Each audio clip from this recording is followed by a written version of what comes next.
ಓಂ ಶಾಂತಿ. ತಾರೀಕು 5/1/2025 ಪ್ರಾತಃ ಮುರುಳಿ. ಅವ್ಯಕ್ತ ಬಾಬ್ದಾದ ರಿವೈಸ್ ತಾರೀಕು 17/10/2003. ಪೂರ್ಣ ವರ್ಷ ಸಂತುಷ್ಟಮಣಿಯಾಗಿ ಸದಾ ಸಂತುಷ್ಟರಾಗಿ ಹಾಗೂ ಸರ್ವರನ್ನೂ ಸಂತುಷ್ಟಪಡಿಸಿ. ಇಂದು ಹೃದಯರಾಮ ಬಾಪ್ದಾದ ತನ್ನ ಎಲ್ಲಾ ಕಡೆಯ ಸಮ್ಮುಖದಲ್ಲಿರುವ ಹಾಗೂ ದೂರವಿದ್ದರೂ ಸಮೀಪ ಇರುವವರನ್ನು ಪ್ರತಿಯೊಬ್ಬ ರಾಜ ಮಗು ಅತೀ ಪ್ರಿಯ ಮಕ್ಕಳನ್ನು ನೋಡಿ ಹರ್ಷಿತರಾಗುತ್ತಿದ್ದಾರೆ. ಪ್ರತಿಯೊಂದು ಮಗು ರಾಜನಾಗಿದೆ, ಆದ್ದರಿಂದ ಪ್ರಿಯವಾಗಿದ್ದಾರೆ. ಈ ಪರಮಾತ್ಮನ ಪ್ರೀತಿ ವಿಶ್ವದಲ್ಲಿ ಕೆಲವು ಆತ್ಮಗಳಿಗಷ್ಟೇ ಪ್ರಾಪ್ತಿಯಾಗುತ್ತದೆ. ಆದರೆ ತಾವೆಲ್ಲರೂ ಪರಮಾತ್ಮನ ಪ್ರೀತಿಗೆ ಅಧಿಕಾರಿಗಳಾಗಿದ್ದೀರಿ. ಪ್ರಪಂಚದ ಆತ್ಮಗಳು ಬನ್ನಿ ಬನ್ನಿ ಎಂದು ಕರೆಯುತ್ತಿದ್ದಾರೆ, ಆದರೆ ತಾವೆಲ್ಲರೂ ಪರಮಾತ್ಮನ ಪ್ರೀತಿಯ ಅನುಭವ ಮಾಡುತ್ತಿದ್ದೀರಿ. ಪರಮಾತ್ಮನ ಪಾಲನೆಯಲ್ಲಿ ಬೆಳೆಯುತ್ತಿದ್ದೀರಿ. ಈ ರೀತಿ ತಮ್ಮ ಭಾಗ್ಯದ ಅನುಭವ ಮಾಡುತ್ತೀರಾ? ಬಾಗ್ದಾದ ಸರ್ವ ಡಬಲ್ ರಾಜ್ಯಾಧಿಕಾರಿ ಮಕ್ಕಳನ್ನು ನೋಡುತ್ತಿದ್ದಾರೆ. ಈಗಲೂ ಸ್ವರಾಜ್ಯ ಅಧಿಕಾರಿ ರಾಜರಾಗಿದ್ದೀರಿ ಹಾಗೂ ಭವಿಷ್ಯದಲ್ಲಿ ರಾಜ್ಯ ತಮ್ಮ ಜನ್ಮಸಿದ್ಧ ಅಧಿಕಾರವಾಗಿದೆ. ಅಂದ ಮೇಲೆ ಡಬಲ್ ರಾಜರಲ್ಲವೇ? ಎಲ್ಲರೂ ರಾಜರಲ್ಲವೇ? ಪ್ರಜೆಗಳಲ್ಲ, ರಾಜಯೋಗಿಗಳು ಅಥವಾ ಕೆಲವರು ಪ್ರಜಾಯೋಗಿಗಳಾಗಿದ್ದೀರೋ? ಯಾರಾದರೂ ಪ್ರಜಾಯೋಗಿಗಳಾಗಿದ್ದೀರಾ? ಹಿಂದೆ ಇರುವವರು ರಾಜಯೋಗಿಗಳಾಗಿದ್ದೀರಾ? ಯಾರೂ ಸಹ ಪ್ರಜಾಯೋಗಿಗಳು ಇಲ್ಲ ತಾನೇ? ಪಕ್ಕ ಯೋಚನೆ ಮಾಡಿ ಹೌದು ಎನ್ನಬೇಕು. ರಾಜ್ಯಾಧಿಕಾರಿ ಅರ್ಥಾತ್ ಸರ್ವ ಸೂಕ್ಷ್ಮ ಸ್ಥೂಲ ಕರ್ಮೇಂದ್ರಿಯಗಳ ಅಧಿಕಾರಿಗಳು. ಏಕೆಂದರೆ ಸ್ವರಾಜ್ಯವಲ್ಲವೇ? ಅಂದ ಮೇಲೆ ಒಮ್ಮೊಮ್ಮೆ ರಾಜರಾಗುತ್ತೀರ ಅಥವಾ ಸದಾ ರಾಜರಾಗುತ್ತೀರೋ? ಮೂಲವಾಗಿ ತಮ್ಮ ಮನ, ಬುದ್ಧಿ, ಸಂಸ್ಕಾರಗಳಿಗೂ ಸಹ ಅಧಿಕಾರಿಗಳಾಗಿದ್ದೀರಾ? ಸದಾ ಅಧಿಕಾರಿಗಳು ಅಥವಾ ಕೆಲವೊಮ್ಮೆ ಮಾತ್ರ ಇದೆಯೋ? ಸ್ವರಾಜ್ಯ ಅಂದ ಮೇಲೆ ಸದಾ ಸ್ವರಾಜ್ಯವಾಗಿರುತ್ತದೆಯೋ ಅಥವಾ ಒಂದು ದಿನ ಇದು ಇನ್ನೊಂದು ದಿನ ಇರುವುದಿಲ್ಲ? ಈ ರೀತಿ ಇರುತ್ತದೆಯೇ? ರಾಜ್ಯ ಎಂದ ಮೇಲೆ ಸದಾ ಇರುತ್ತದೆ ಅಲ್ಲವೇ? ಅಂದ ಮೇಲೆ ಸದಾ ಸ್ವರಾಜ್ಯಾಧಿಕಾರಿ ಅರ್ಥಾತ್ ಸದಾ ಮನ, ಬುದ್ಧಿ, ಸಂಸ್ಕಾರದ ಮೇಲೆ ಅಧಿಕಾರಿ ಸದಾ ಇದೆಯೇ? ಸದಾ ಎನ್ನುವುದರಲ್ಲಿ ಹೌದು ಎನ್ನುವುದಿಲ್ಲವೇ? ಕೆಲವೊಮ್ಮೆ ಮನಸ್ಸು ತಮ್ಮನ್ನು ನಡೆಸುವುದೋ ಅಥವಾ ತಾವು ಮನಸ್ಸನ್ನು ನಡೆಸುತ್ತೀರೋ? ಕೆಲವೊಮ್ಮೆ ಮನಸ್ಸು ಮಾಲೀಕನಾಗುತ್ತದೆಯೇ? ಆಗುತ್ತದೆಯಲ್ಲವೇ? ಅಂದ ಮೇಲೆ ಸದಾ ಸ್ವರಾಜ್ಯಾಧಿಕಾರಿಗಳೇ ವಿಶ್ವರಾಜ್ಯಾಧಿಕಾರಿಗಳು. ಸದಾ ಪರಿಶೀಲನೆ ಮಾಡಿಕೊಳ್ಳಿ, ಎಷ್ಟು ಸಮಯ ಹಾಗೂ ಎಷ್ಟು ಶಕ್ತಿಯಿಂದ ತಮ್ಮ ಕರ್ಮೇಂದ್ರಿಯಗಳು, ಮನ, ಬುದ್ಧಿ, ಸಂಸ್ಕಾರದ ಮೇಲೆ ಈಗ ಅಧಿಕಾರಿಗಳಾಗುತ್ತೀರೋ ಅಷ್ಟೇ ಭವಿಷ್ಯದಲ್ಲಿ ರಾಜ್ಯಾಧಿಕಾರವು ಪ್ರಾಪ್ತಿಯಾಗುತ್ತದೆ. ಒಂದು ವೇಳೆ ಈಗ ಪರಮಾತ್ಮನ ಪಾಲನೆ, ಪರಮಾತ್ಮನ ಶ್ರೀಮತದ ಆಧಾರದ ಮೇಲೆ ಈ ಒಂದು ಸಂಗಮ ಯುಗದ ಜನ್ಮ ಸದಾ ಅಧಿಕಾರಿಗಳಾಗದಿದ್ದರೆ 21 ಜನ್ಮಗಳು ಹೇಗೆ ರಾಜ್ಯಾಧಿಕಾರಿಗಳಾಗುತ್ತೀರಿ? ಲೆಕ್ಕವಿದೆ ಅಲ್ಲವೇ? ಈ ಸಮಯದ ಸ್ವರಾಜ್ಯ ಸ್ವಯಂಗೆ ರಾಜರಾಗುವುದರಿಂದಲೇ 21 ಜನ್ಮದ ಗ್ಯಾರಂಟಿ ಇದೆ. ನಾನು ಯಾರು ಮತ್ತು ಏನಾಗುತ್ತೇನೆ? ತಮ್ಮ ಭವಿಷ್ಯವನ್ನು ವರ್ತಮಾನದ ಅಧಿಕಾರದ ಮೂಲಕ ತಾವೇ ತಿಳಿದುಕೊಳ್ಳಬಹುದು. ಯೋಚಿಸಿ, ತಾವು ವಿಶೇಷ ಆತ್ಮಗಳ ಅನಾದಿ ಆದಿ ವ್ಯಕ್ತಿತ್ವ ಹಾಗೂ ಘನತೆ ಎಷ್ಟು ಶ್ರೇಷ್ಠವಾಗಿದೆ.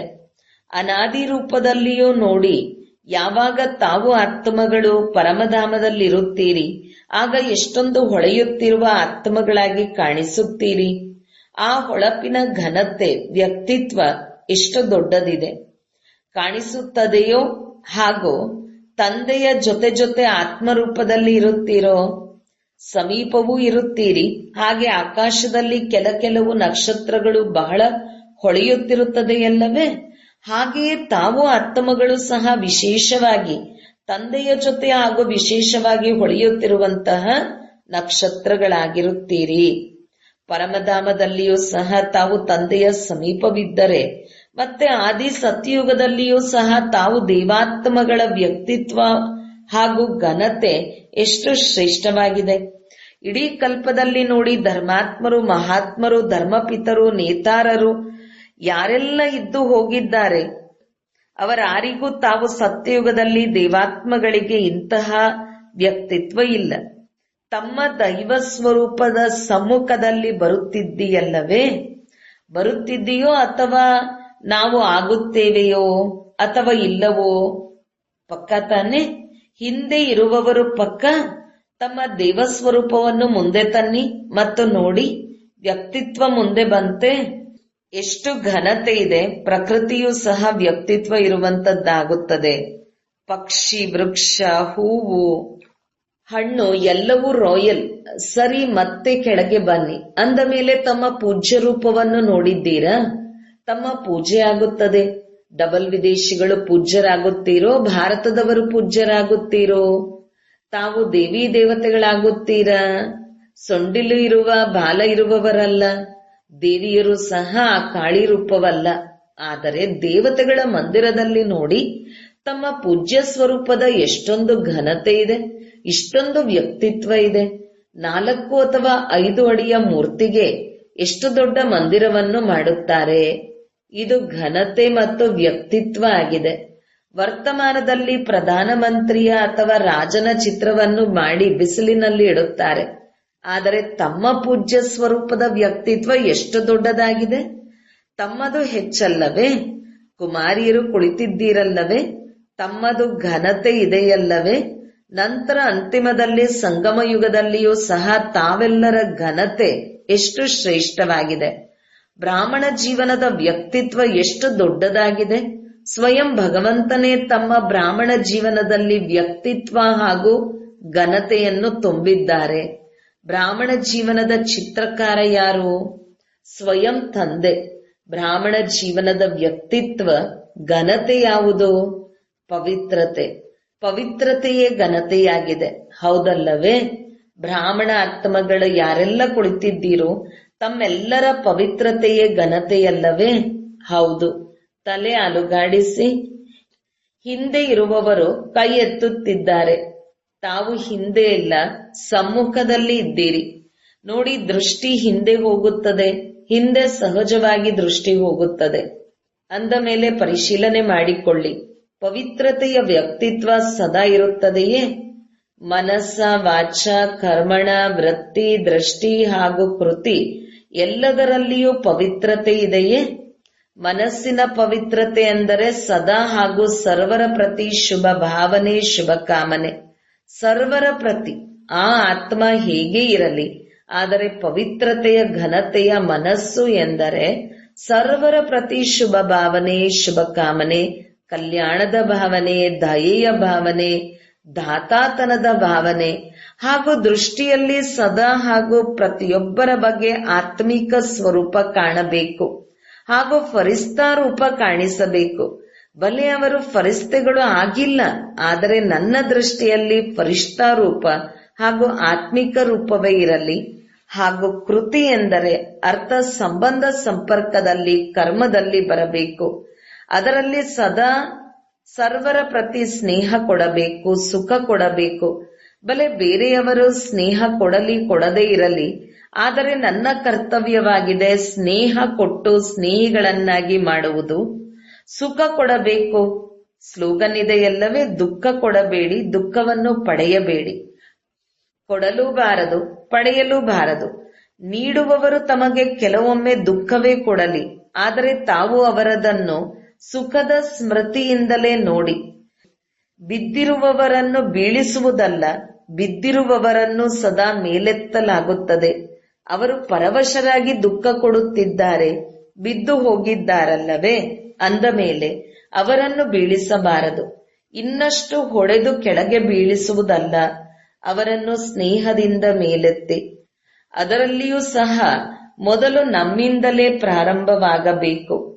ತಮ್ಮ ಸರ್ವ ಜೊತೆಗಾರರು, ಸೇವೆಯ ಜೊತೆಗಾರರು, ಬ್ರಾಹ್ಮಣ ಪರಿವಾರದ ಜೊತೆಗಾರರು ಪ್ರತಿಯೊಬ್ಬರನ್ನು ಮೇಲೆತ್ತಿ ಅವರು ತಮ್ಮ ಅವಗುಣವನ್ನೇ ತೋರಿಸಲಿ, ಆದರೆ ತಾವು ಅವರ ವಿಶೇಷತೆಯನ್ನು ನೋಡಿ.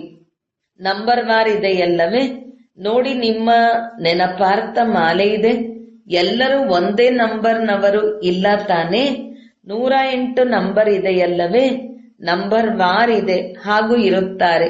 ಆದರೆ ನನ್ನ ಕರ್ತವ್ಯವೇನು? ಇದನ್ನು ಯೋಚಿಸಬಾರದು. ಸರಿ, ನಾನಂತೂ 8ರಲ್ಲಿ ಇಲ್ಲ, 108ರಲ್ಲಿ ಬರಬಹುದು ಅಂದ ಮೇಲೆ 108ರಲ್ಲಿಯೂ ಕೊನೆಯಲ್ಲಿ ಇರಬಹುದು. ನನ್ನಲ್ಲಿ ಕೆಲವು ಸಂಸ್ಕಾರ ಇದೆಯಲ್ಲವೇ? ಆದರೆ ಇಲ್ಲ. ಅನ್ಯರಿಗೆ ಸುಖ ಕೊಡುತ್ತಾ ಕೊಡುತ್ತಾ, ಸ್ನೇಹ ಕೊಡುತ್ತಾ ಕೊಡುತ್ತಾ ತಮ್ಮ ಸಂಸ್ಕಾರವೂ ಸಹ ಸ್ನೇಹಿ ಸುಖ ಆಗಲೇಬೇಕು. ಇದು ಸೇವೆಯಾಗಿದೆ. ಹಾಗೂ ಈ ಸೇವೆ ಮೊದಲು ನಿಮ್ಮಿಂದಲೇ ಪ್ರಾರಂಭವಾಗಬೇಕು. ಬಾಬ್ದಾದರವರಿಗೆ ಇಂದು ಒಂದು ಮಾತಿನ ಬಗ್ಗೆ ನಗು ಬರುತ್ತಿತ್ತು. ಹೇಳುವುದೇ?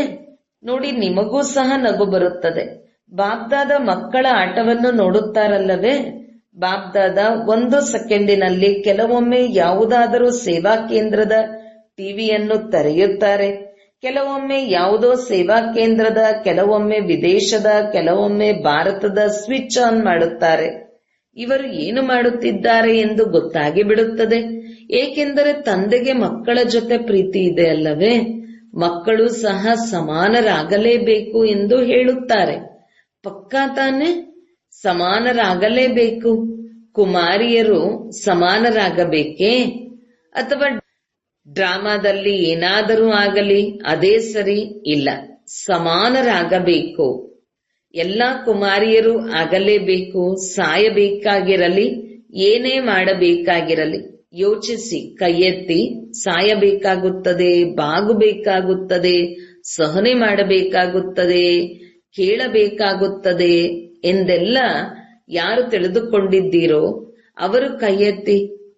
ಕುಮಾರಿಯರು ಯೋಚಿಸಿ ಕೈ ಎತ್ತಬೇಕು. ಇವರ ಫೋಟೋ ತೆಗೆಯಿರಿ. ಬಹಳ ಕುಮಾರಿಯರು ಇದ್ದಾರೆ. ಸಾಯಬೇಕಾಗುತ್ತದೆಯೇ, ಭಾಗಬೇಕಾಗುತ್ತದೆಯೇ? ಪಾಂಡವರು ಕೈ ಎತ್ತಿ. ಕೇಳಿದಿರ? ಸಮಾನರಾಗಲೇಬೇಕು.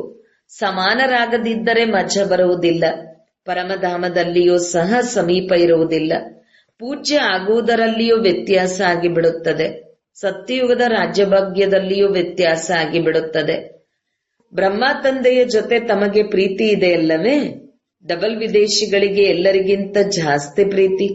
ಯಾರಿಗೆ ಬ್ರಹ್ಮ ತಂದೆಯ ಜೊತೆ ಅಂತರಾಳದ ಅಪಾರ ಪ್ರೀತಿ ಇದೆ ಅವರು ಕೈ ಎತ್ತಿ. ಡಬಲ್ ವಿದೇಶಿಗಳಿಗೆ ಅಂತರಾಳ ಪ್ರೀತಿ ಇದೆಯೇ? ಒಳ್ಳೆಯದು. ಪಕ್ಕಾ ಪ್ರೀತಿ ಇದೆಯಲ್ಲವೇ? ಈಗ ಪ್ರಶ್ನೆ ಕೇಳುತ್ತಾರೆ, ಯಾರ ಜೊತೆ ಪ್ರೀತಿ ಇರುತ್ತದೆಯೋ ಆ ಪ್ರೀತಿಯ ಲಕ್ಷಣ ಅವರಿಗೆ ಯಾವುದು ಇಷ್ಟವಾಗುತ್ತದೆಯೋ ಅದು ಪ್ರೀತಿ ಮಾಡುವವರಿಗೆ ಸಹ ಇಷ್ಟವಾಗುತ್ತದೆ. ಇಬ್ಬರ ಸಂಸ್ಕಾರ, ಸಂಕಲ್ಪ, ಸ್ವಭಾವ ಹೊಂದಿಕೊಂಡರೆ ಆಗ ಅವರು ಪ್ರಿಯರಾಗುತ್ತಾರೆ. ಅಂದ ಮೇಲೆ ಬ್ರಹ್ಮ ತಂದೆಯ ಜೊತೆ ಪ್ರೀತಿ ಇದೆ ಎಂದರೆ 21 ಜನ್ಮ, ಮೊದಲ ಜನ್ಮದಿಂದಲೂ 2, 3ನೇಯದರಲ್ಲಿ ಬಂದರೆ ಚೆನ್ನಾಗಿರುವುದಿಲ್ಲ. ಆದರೆ ಮೊದಲ ಜನ್ಮದಿಂದ ಕೊನೆಯ ಜನ್ಮದ ತನಕ ಜೊತೆಯಲ್ಲಿಯೇ ಇರುತ್ತಾರೆ. ಭಿನ್ನ ಭಿನ್ನ ರೂಪದಲ್ಲಿ ಜೊತೆಯಲ್ಲಿ ಇರುತ್ತಾರೆ. ಅಂದ ಮೇಲೆ ಜೊತೆಯಲ್ಲಿ ಯಾರು ಇರಲು ಸಾಧ್ಯ? ಸಮಾನರಾಗುವಂತಹವರು. ಅವರು ನಂಬರ್ 1 ಆತ್ಮ ಅಂದ ಮೇಲೆ ಜೊತೆಯಲ್ಲಿ ಹೇಗೆ ಇರುತ್ತೀರಿ? ನಂಬರ್ 1 ಆದಾಗಲೇ ಜೊತೆ ಇರುತ್ತೀರಿ. ಎಲ್ಲದರಲ್ಲೂ ನಂಬರ್ 1 ಮನಸ್ಸಿನಲ್ಲಿ, ವಚನದಲ್ಲಿ, ಕರ್ಮದಲ್ಲಿ, ವೃತ್ತಿಯಲ್ಲಿ, ದೃಷ್ಟಿಯಲ್ಲಿ, ಕೃತಿಯಲ್ಲಿ, ಎಲ್ಲದರಲ್ಲಿ. ಅಂದ ಮೇಲೆ ನಂಬರ್ 1 ಆಗಿದ್ದೀರೋ ಅಥವಾ ನಂಬರ್ ವಾರ್ ಆಗಿದ್ದೀರೋ? ಒಂದು ವೇಳೆ ಪ್ರೀತಿ ಇದ್ದರೆ ಪ್ರೀತಿಗಾಗಿ ಏನೇ ಅರ್ಪಣೆ ಮಾಡಬೇಕಾಗಿರಲಿ ಕಷ್ಟವಾಗುವುದಿಲ್ಲ. ಅಂತಿಮ ಜನ್ಮ ಕಲಿಯುಗ ಅಂತಿಮದಲ್ಲಿಯೂ ಸಹ ದೇಹಾಭಿಮಾನದ ಪ್ರೀತಿ ಇರುವವರು ಪ್ರಾಣವನ್ನೇ ಬೇಕಾದರೂ ಅರ್ಪಣೆ ಮಾಡುತ್ತಾರೆ. ಅಂದ ಮೇಲೆ ತಾವು ಒಂದು ವೇಳೆ ಬ್ರಹ್ಮಬಾಬನ ಪ್ರೀತಿಯಲ್ಲಿ ತಮ್ಮ ಸಂಸ್ಕಾರವನ್ನು ಪರಿವರ್ತನೆ ಮಾಡಿಕೊಂಡರೆ ಅದೇನು ದೊಡ್ಡ ವಿಚಾರ? ದೊಡ್ಡ ವಿಚಾರವೇನು ಇಲ್ಲ. ಅಂದ ಮೇಲೆ ಇಂದಿನಿಂದ ಎಲ್ಲರ ಸಂಸ್ಕಾರ ಪರಿವರ್ತನೆ ಆಯಿತು. ಪಕ್ಕಾ ರಿಪೋರ್ಟ್ ಬರುತ್ತದೆ. ತಮ್ಮ ಜೊತೆಯವರು ಬರೆಯುತ್ತಾರೆ, ಪಕ್ಕ ದಾದಿಯರೇ ಕೇಳುತ್ತಿದ್ದೀರಾ? ಸಂಸ್ಕಾರ ಬದಲಾಯಿತು ಎಂದು ಹೇಳುತ್ತಾರೆ. ಅಥವಾ ಸಮಯ ಹಿಡಿಸುತ್ತದೆಯೋ ಏನು? ಮೋಹಿನಿ ಹೇಳು ಬದಲಾಗುತ್ತಾರಲ್ಲವೇ? ಇವರೆಲ್ಲರೂ ಪರಿವರ್ತನೆಯಾಗುತ್ತಾರಲ್ಲವೇ? ಅಮೆರಿಕಾದವರಂತೂ ಪರಿವರ್ತನೆಯಾಗುತ್ತಾರೆ. ನಗುವಿನ ಮಾತು ಹಾಗೆಯೇ ಉಳಿದು ಹೋಯಿತು. ನಗುವಿನ ಮಾತು ಇದಾಗಿದೆ. ಎಲ್ಲರೂ ಹೇಳುತ್ತಾರೆ, ಪುರುಷಾರ್ಥವನ್ನು ಬಹಳ ಮಾಡುತ್ತಾರೆ. ಬಾಬ್ದಾದರವರಿಗೂ ಸಹ ನೋಡಿ ಬಹಳ ಪುರುಷಾರ್ಥ ಮಾಡುತ್ತಾರೆಂದು ದಯೆ ಬರುತ್ತದೆ. ಕೆಲವೊಮ್ಮೆ ಬಹಳ ಕಷ್ಟಪಡುತ್ತಾರೆ ಮತ್ತು ಏನು ಹೇಳುತ್ತಾರೆ, ಏನು ಮಾಡುವುದು, ನನ್ನ ಸಂಸ್ಕಾರವೇ ಆಗಿದೆ. ಸಂಸ್ಕಾರದ ಮೇಲೆ ಹೇಳಿ ತಮ್ಮನ್ನು ಹಗುರ ಮಾಡಿಕೊಳ್ಳುತ್ತಾರೆ. ಆದರೆ ಬಾಬ್ದಾದ ಇಂದು ನೋಡಿದರು, ನನ್ನ ಸಂಸ್ಕಾರ ಎಂದು ತಾವು ಹೇಳುತ್ತೀರಿ. ಏನು ಇದು ನಿಮ್ಮ ಸಂಸ್ಕಾರವೇ? ತಾವು ಆತ್ಮವಾಗಿದ್ದೀರಾ, ಆತ್ಮ ಅಲ್ಲವೇ, ದೇಹವಂತೂ ಅಲ್ಲ. ಅಂದ ಮೇಲೆ ಆತ್ಮದ ಸಂಸ್ಕಾರವೇನು, ತಮ್ಮ ಸಂಸ್ಕಾರವೇನು, ಆತ್ಮದ ನಿಜ ಸಂಸ್ಕಾರವೇನು? ಯಾವುದನ್ನು ತಾವು ಇಂದು ನನ್ನದು ಎಂದು ಹೇಳುತ್ತೀರಿ, ಅದು ತನ್ನದೋ ಅಥವಾ ರಾವಣನದೋ? ಯಾರದು? ತಮ್ಮದೇನೂ ಅಲ್ಲವೇ? ಅಂದ ಮೇಲೆ ನನ್ನದು ಎಂದು ಏಕೆ ಹೇಳುತ್ತೀರಿ? ಹಾಗೆಯೇ ನನ್ನ ಸಂಸ್ಕಾರ ಆಗಿದೆ ಎಂದು ತಾವೇ ಹೇಳುತ್ತೀರಿ. ಇಂದಿನಿಂದ ನನ್ನ ಸಂಸ್ಕಾರ ಎಂದು ಹೇಳಬಾರದು. ಇಲ್ಲ, ಎಲ್ಲ ಕಡೆಯಿಂದ ಕಸ ಹಾರಿಕೊಂಡು ಕೆಲವೊಮ್ಮೆ ಬಂದು ಬಿಡುತ್ತದೆ. ಅಂದ ಮೇಲೆ ಇದು ರಾವಣನ ವಸ್ತು ಬಂದು ಬಿಟ್ಟಿದೆ, ಅದನ್ನು ನನ್ನದು ಎಂದು ಹೇಗೆ ಹೇಳುತ್ತೀರಿ? ನನ್ನದೇನು ಇಲ್ಲ ತಾನೇ? ಅಂದ ಮೇಲೆ ಇನ್ನೊಂದು ಹೇಳಬಾರದು. ಯಾವಾಗ ನನ್ನದು ಎಂಬ ಶಬ್ದ ಹೇಳುತ್ತೀರಿ, ಆಗ ನೆನಪು ಮಾಡಿಕೊಳ್ಳಿ, ನಾನು ಯಾರು ಹಾಗೂ ನನ್ನ ಸಂಸ್ಕಾರ ಏನು. ದೇಹಾಭಿಮಾನದಲ್ಲಿ ನನ್ನ ಸಂಸ್ಕಾರ, ಆತ್ಮಾಭಿಮಾನಿಯಲ್ಲಿ ಈ ಸಂಸ್ಕಾರ ಇಲ್ಲ. ಅಂದ ಮೇಲೆ ಈಗ ಈ ಭಾಷೆಯನ್ನು ಸಹ ಪರಿವರ್ತನೆ ಮಾಡಿಕೊಳ್ಳಬೇಕು. ನನ್ನ ಸಂಸ್ಕಾರ ಎಂದು ಹೇಳಿ ಹುಡುಗಾಟಿಕೆಯವರಾಗುತ್ತೀರಿ. ಭಾವವಿರಲಿಲ್ಲ, ಸಂಸ್ಕಾರ ಎಂದು ಹೇಳುತ್ತೀರಿ. ಸರಿ, ಇನ್ನೊಂದು ಶಬ್ದ ಏನು ಹೇಳುತ್ತೀರಿ? ನನ್ನ ಸ್ವಭಾವ. ಈಗ ಸ್ವಭಾವ ಎನ್ನುವ ಶಬ್ದ ಎಷ್ಟು ಚೆನ್ನಾಗಿದೆ. ಸ್ವ ಎಂದರೆ ಸದಾ ಚೆನ್ನಾಗಿರುತ್ತದೆ. ಸ್ವ ಎಂದರೆ ಆತ್ಮ, ಸದಾ ಚೆನ್ನಾಗಿರುತ್ತದೆ. ನನ್ನ ಸ್ವಭಾವ, ಸ್ವಯಂನ ಭಾವ ಒಳ್ಳೆಯದಾಗಿರುತ್ತದೆ, ಕೆಟ್ಟದಾಗಿ ಇರುವುದಿಲ್ಲ. ಅಂದ ಮೇಲೆ ನನ್ನ ಸ್ವಭಾವ, ನನ್ನ ಸಂಸ್ಕಾರ, ಯಾವ ಶಬ್ದವನ್ನು ಉಪಯೋಗಿಸುತ್ತೀರಿ ಆ ಭಾಷೆಯನ್ನು ಪರಿವರ್ತನೆ ಮಾಡಿಕೊಳ್ಳಿ. ನನ್ನ ಎಂಬ ಶಬ್ದವನ್ನು ಯಾವಾಗ ಉಪಯೋಗಿಸಿದರೂ ನನ್ನ ನಿಜ ಸಂಸ್ಕಾರ ಯಾವುದು? ಇದನ್ನು ಯಾರು ಹೇಳುತ್ತಾರೆ? ಇದು ನನ್ನ ಸಂಸ್ಕಾರ ಎಂದು ಆತ್ಮ ಹೇಳುತ್ತದೆಯೇ? ಯಾವಾಗ ಇದನ್ನು ಯೋಚಿಸುತ್ತೀರಿ ಆಗ ತಮ್ಮ ಮೇಲೆ ನಗು ಬರುತ್ತದೆ. ನಗು ಬರುತ್ತದೆಯಲ್ಲವೇ? ನಗು ಬಂದಾಗ ಯಾವ ಹೆಚ್ಚು ಕಡಿಮೆ ಮಾಡುತ್ತೀರೋ ಅದು ಸಮಾಪ್ತಿಯಾಗುತ್ತದೆ. ಇದಕ್ಕೆ ಹೇಳುತ್ತಾರೆ ಭಾಷೆಯ ಪರಿವರ್ತನೆ ಮಾಡಿಕೊಳ್ಳುವುದು. ಅಂದರೆ ಅರ್ಥ ಪ್ರತಿಯೊಂದು ಆತ್ಮದ ಬಗ್ಗೆ ಸ್ವಮಾನ ಹಾಗೂ ಸಮ್ಮಾನದಲ್ಲಿ ಇರುವುದು. ಸ್ವಯಂ ಸದಾ ಸ್ವಮಾನದಲ್ಲಿ ಇರಿ, ಅನ್ಯರನ್ನೂ ಸಹ ಸ್ವಮಾನದಿಂದ ನೋಡಿ. ಸ್ವಮಾನದಿಂದ ನೋಡಿದಾಗ ಯಾವುದೇ ಮಾತು ಬಂದರೆ ಅದು ತಮಗೆ ಇಷ್ಟವಿಲ್ಲ ಎಂದಾದರೂ ಯಾವುದೇ ಹೆಚ್ಚು ಕಡಿಮೆಯಾದರೆ ತಮಗೆ ಇಷ್ಟವಾಗುತ್ತದೆಯೇ? ಇಷ್ಟವಾಗುವುದಿಲ್ಲ ಅಲ್ಲವೇ? ಅಂದಾಗ ಒಬ್ಬರನ್ನೊಬ್ಬರು ನೋಡಿದರೂ ಸ್ವಮಾನದಿಂದ ನೋಡಿ. ಇವರು ವಿಶೇಷ ಆತ್ಮನಾಗಿದ್ದಾರೆ, ಇವರು ತಂದೆಯ ಪಾಲನೆಯನ್ನು ಪಡೆಯುತ್ತಿರುವವರು, ಬ್ರಾಹ್ಮಣ ಆತ್ಮನಾಗಿದ್ದಾರೆ.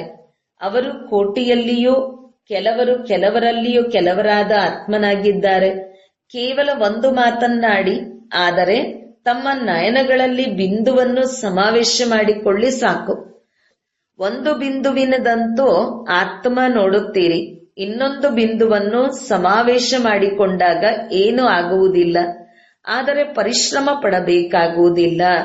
ಹೇಗೆ ಆತ್ಮವು ಆತ್ಮವನ್ನು ನೋಡುತ್ತಿದೆ, ಆತ್ಮವು ಆತ್ಮದೊಂದಿಗೆ ಮಾತನಾಡುತ್ತಿದೆ, ಹೀಗೆ ಆತ್ಮಿಕ ವೃತ್ತಿ, ಆತ್ಮಿಕ ದೃಷ್ಟಿ ಮಾಡಿಕೊಳ್ಳಿ. ಏನು ಮಾಡಬೇಕೆಂದು ತಿಳಿಯುತ್ತೆ. ಇನ್ನು ಮುಂದೆ ಎಂದೂ ಸಹ ನನ್ನ ಸಂಸ್ಕಾರವೆಂದು ಹೇಳಬಾರದು. ಸ್ವಭಾವವೆಂದು ಹೇಳುತ್ತೀರೆಂದರೂ ಸಹ ಸ್ವಯಂನ ಭಾವದಲ್ಲಿರಬೇಕು. ಸರಿಯೇ? ಬಾಬ್ದಾದರವರು ಈ ಸೀಸನ್ನಿನ ಮೊದಲಿನ ಟರ್ನಲ್ಲಿ, ಮೊದಲ ಟರ್ನ್ ಅಂತೂ ತಮ್ಮೆಲ್ಲರದು ಆಗಿದೆಯಲ್ಲವೇ? ಅಂದ ಮೇಲೆ ಯಾವಾಗ ಮೊದಲ ಟರ್ನ್ ಪಡೆದುಕೊಂಡಿದ್ದೀರೆಂದರೆ ಮೊದಲ ನಂಬರಿನ ರಿಟರ್ನ್ ಅಂದರೆ ಪ್ರತಿಯಾಗಿ ಕೊಡಬೇಕಾಗುತ್ತದೆಯಲ್ಲವೇ? ಮತ್ತು ಡಬಲ್ ವಿದೇಶಿಯರ ಈ ವಿಶೇಷತೆಯಂತೂ ಜನ್ಮತಃ ಬಂದಿದೆ. ಏನೇ ಮಾಡುತ್ತಾರೆಂದರೆ ಅದು ಪೂರ್ಣ ಆಗಿಯೇ ಮಾಡುತ್ತಾರೆ, ಅರ್ಧಂಬರ್ಧ ಮಾಡುವುದಿಲ್ಲ. ಹೌದು ಅಥವಾ ಅಲ್ಲವೋ ಎಂಬುದರ ಮಧ್ಯೆ ಸಿಲುಕಿಕೊಳ್ಳುವುದಿಲ್ಲ. ಅಂದ ಮೇಲೆ ಮೊದಲು ಟರ್ನಿಗೆ ರಿಟರ್ನ್ ಕೊಡಬೇಕಲ್ಲವೇ? ಈ ಸೀಸನ್ನಲ್ಲಿ, ಅಂದರೆ ಪೂರ್ಣ ಸೀಸನ್ನಲ್ಲಿ ಇಂದಿನಿಂದ ಮೊದಲ ಅವಕಾಶವಿದೆ. ಬಾಗ್ದಾದರವರು ಇದನ್ನೇ ಬಯಸುತ್ತಾರೆ. ಈ ಪೂರ್ಣ ವರ್ಷದಲ್ಲಿ ಬಲೆ 6 ತಿಂಗಳು ನಡೆಯಬಹುದು, ಆದರೆ ಪೂರ್ಣ ವರ್ಷದಲ್ಲಿ ಎಲ್ಲರೂ ಯಾವಾಗಲೇ ಮಿಲನ ಮಾಡುತ್ತೀರಿ. ಯಾರೊಂದಿಗೆ ಮಿಲನ ಮಾಡುತ್ತೀರಿ? ಬಲೆ ಪರಸ್ಪರವಾಗಿರಬಹುದು, ಅನ್ಯ ಆತ್ಮಗಳೊಂದಿಗೆ ಇರಬಹುದು. ಯಾವಾಗಲೇ ಯಾರೊಂದಿಗೆ ಮಿಲನ ಮಾಡುತ್ತೀರೆಂದರೆ ಅವರಿಗೆ ಸಂತುಷ್ಟತೆಯ ಸಹಯೋಗ ಕೊಡಿ. ನಾವು ಸಂತುಷ್ಟರಾಗಿ ಅನ್ಯರನ್ನು ಸಂತುಷ್ಟರನ್ನಾಗಿ ಮಾಡಿ. ಈ ಸೀಸನ್ನಿನ ಸ್ವಮಾನವಾಗಿದೆ ಸಂತುಷ್ಟ ಮಣಿ. ಸದಾ ಸಂತುಷ್ಟ ಮಣಿಗಳ ಸಹೋದರರೂ ಸಹ ಮಣಿಗಳಾಗಿದ್ದೀರಿ. ಮಣಿಗಳಲ್ಲಿ ಮಣಿಗಳು. ಒಂದೊಂದು ಆತ್ಮವು ಪ್ರತಿಯೊಂದು ಸಮಯದಲ್ಲಿ ಸಂತುಷ್ಟ ಮಣಿಯಾಗಿದೆ ಮತ್ತು ಸ್ವಯಂ ಸಂತುಷ್ಟವಾಗಿರುತ್ತೀರೆಂದರೆ ಅನ್ಯರನ್ನು ಸಂತುಷ್ಟರನ್ನಾಗಿ ಮಾಡುತ್ತೀರಿ. ನಾವು ಸಂತುಷ್ಟರಾಗಬೇಕು, ಸಂತುಷ್ಟರನ್ನಾಗಿ ಮಾಡಬೇಕು. ಸರಿಯೇ? ಇಷ್ಟವಿದೆಯೇ? ಕುಮಾರಿಯರಿಗೆ ಇಷ್ಟ ಇದೆಯೇ? ಯಾರಿಗೆ ಇಷ್ಟವಿದೆಯೋ ಅವರು ಮಾಡುವರು. ಕೇವಲ ಕೇಳುವುದರಲ್ಲಿ ಇಷ್ಟವಲ್ಲ, ಮಾಡುವುದರಲ್ಲಿ ಯಾರಿಗೆ ಇಷ್ಟವಿದೆಯೋ ಅವರೆಲ್ಲರೂ ಕೈ ಎತ್ತಿರಿ. ಎಲ್ಲರೂ ಕೈ ಎತ್ತಿರುವುದನ್ನು ನೋಡಿ ಬಾಬ್ದಾದರವರು ಖುಷಿಯಾಗಿ ಬಿಟ್ಟರು. ಬಹಳ ಒಳ್ಳೆಯದು, ಶುಭಾಶಯಗಳು, ಶುಭಾಶಯಗಳು. ಏನೇ ಆಗಿಬಿಡಲಿ ತಮ್ಮ ಸ್ವಮಾನದ ಆಸನದ ಮೇಲೆ ಸ್ಥಿತರಾಗಿರಿ. ಅಲೆದಾಡಬೇಡಿ. ಒಮ್ಮೆ ಒಂದು ಆಸನದ ಮೇಲೆ ಇನ್ನೊಮ್ಮೆ ಇನ್ನೊಂದು ಆಸನದ ಮೇಲೆ ಕುಳಿತುಕೊಳ್ಳುವುದಲ್ಲ, ತಮ್ಮ ಸ್ವಮಾನದ ಆಸನದ ಮೇಲೆ ಏಕಾಗ್ರವಾಗಿರಿ ಮತ್ತು ಏಕಾಗ್ರತೆಯ ಆಸನದ ಮೇಲೆ ಸ್ಥಿತರಾಗಿ. ಒಂದು ವೇಳೆ ಯಾವುದೇ ಮಾತು ಬರುತ್ತದೆ ಎಂದರೆ ಅದನ್ನು ಕಾರ್ಟೂನ್ ಶೋನ ರೂಪದಲ್ಲಿ ನೋಡಿ. ಕಾರ್ಟೂನ್ ಶೋ ನೋಡಲು ಚೆನ್ನಾಗಿರುತ್ತದೆಯಲ್ಲವೇ? ಅಂದ ಮೇಲೆ ಇದು ಸಮಸ್ಯೆ ಏನಲ್ಲ. ಕಾರ್ಟೂನ್ ಶೋ ನಡೆಯುತ್ತಿದೆ ಎಂದು ತಿಳಿಯಿರಿ. ಯಾವುದೇ ಹುಲಿ ಬರುತ್ತದೆ, ಮೇಕೆ ಬರುತ್ತದೆ, ಚೇಳು ಬರುತ್ತದೆ, ಕೊಳಕು ಹಲ್ಲಿಯೂ ಬರಲಿ, ಇದು ಕೊಳಕು ಕಾರ್ಟೂನ್ ಶೋ ಆಗಿದೆ. ಆದರೆ ತಮ್ಮ ಆಸನದಿಂದ ಇಳಿಯಬೇಡಿ, ಆಗ ಮಜಾ ಬರುವುದು. 4 ಕಡೆಯ ಪ್ರೀತಿಯ ಮಕ್ಕಳಿಗೆ, ಸರ್ವಸ್ನೇಹಿ ಸಹಯೋಗಿ ಸಮಾನರಾಗುವ ಮಕ್ಕಳಿಗೆ, ಸದಾ ತಮ್ಮ ಶ್ರೇಷ್ಠ ಸ್ವಭಾವ ಮತ್ತು ಸಂಸ್ಕಾರವನ್ನು ಸ್ವರೂಪದಲ್ಲಿ ಇಮರ್ಜ್ ಮಾಡುವ ಮಕ್ಕಳಿಗೆ, ಸದಾ ಸುಖ ನೀಡುವ ಸರ್ವರಿಗೂ ಸ್ನೇಹವನ್ನು ಕೊಡುವ ಮಕ್ಕಳಿಗೆ, ಸದಾ ಸಂತುಷ್ಟ ಮಣಿಗಳಾಗಿ ಸದಾ ಸಂತುಷ್ಟತೆಯ ಕಿರಣಗಳನ್ನು ಹರಡಿಸುವಂತ ಮಕ್ಕಳಿಗೆ ನೆನಪು, ಪ್ರೀತಿ ಹಾಗೂ ನಮಸ್ತೆ. ವರದಾನ: ಶುಭ ಚಿಂತನೆ ಮತ್ತು ಶುಭ ಚಿಂತಕ ಸ್ಥಿತಿಯ ಅನುಭವದ ಮೂಲಕ ಬ್ರಹ್ಮ ತಂದೆಯ ಸಮಾನ ಮಾಸ್ಟರ್ ದಾತಾ ಭವ. ಬ್ರಹ್ಮ ತಂದೆಯ ಸಮಾನ ಮಾಸ್ಟರ್ ದಾತರಾಗುವುದಕ್ಕಾಗಿ ಈರ್ಷೆ, ತಿರಸ್ಕಾರ ಮತ್ತು ಅವಹೇಳನ ಈ 3 ಮಾತುಗಳಿಂದ ಮುಕ್ತರಾಗಿ ಸರ್ವರ ಪ್ರತಿ ಶುಭಚಿಂತಕರಾಗಿ ಮತ್ತು ಶುಭಚಿಂತನೆಯ ಸ್ಥಿತಿಯ ಅನುಭವ ಮಾಡಿ. ಏಕೆಂದರೆ ಯಾರಲ್ಲಿ ಈರ್ಷೆಯ ಅಗ್ನಿ ಇರುತ್ತದೆ ಅವರು ಸ್ವಯಂ ಸುಟ್ಟು ಹೋಗುತ್ತಾರೆ, ಬೇರೆಯವರಿಗೆ ತೊಂದರೆ ಕೊಡುತ್ತಾರೆ. ತಿರಸ್ಕಾರದವರು ಸ್ವಯಂ ಬೀಳುತ್ತಾರೆ, ಅನ್ಯರನ್ನು ಬೀಳಿಸುತ್ತಾರೆ ಮತ್ತು ನಗುವುದರಲ್ಲಿಯೂ ಅವಹೇಳನ ಮಾಡುವರು. ಆತ್ಮಗಳನ್ನು ಸಾಹಸಹೀನ ದುಃಖಿಯನ್ನಾಗಿ ಮಾಡುತ್ತಾರೆ.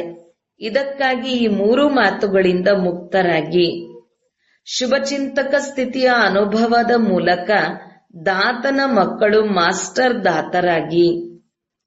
ಸ್ಲೋಗನ್: ಮನಸ್ಸು, ಬುದ್ಧಿ ಮತ್ತು ಸಂಸ್ಕಾರಗಳ ಮೇಲೆ ಸಂಪೂರ್ಣ ರಾಜ್ಯ ಮಾಡುವಂತಹ ಸ್ವರಾಜ್ಯ ಅಧಿಕಾರಿಗಳಾಗಿ.